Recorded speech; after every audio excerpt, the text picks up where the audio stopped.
হজ মুসলমানের জন্য গুরুত্বপূর্ণ এক ইবাদত। সামর্থ্যবান মুসলিম নারী পুরুষের জন্য জীবনে একবার হলেও হজ ফরজ।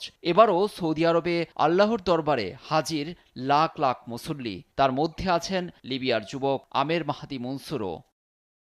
আমেরের দীর্ঘদিনের স্বপ্ন পবিত্র কাবাঘর তাওয়াফ করা। নিবন্ধন থেকে শুরু করে সব আনুষ্ঠানিকতা সম্পন্ন করে আনেন। তবে বিমানবন্দরে যাওয়ার পর পড়তে হয় বিপাকে। নিরাপত্তা ইস্যু দেখিয়ে বিমানে উঠতে দেয়নি সংশ্লিষ্ট কর্তৃপক্ষ।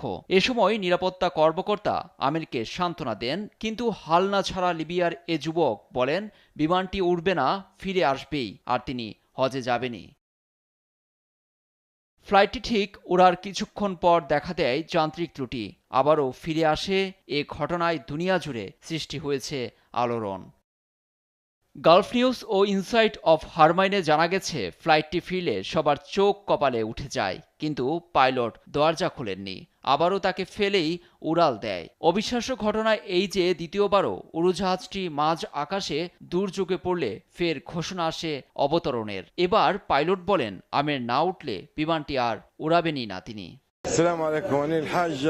সৌদিতে নিরাপদে পৌঁছে ওই যুবক এক ভিডিও বার্তায় সৃষ্টিকর্তার প্রশংসা করে বলেন আল্লাহ তার কুদরত দেখিয়েছেন।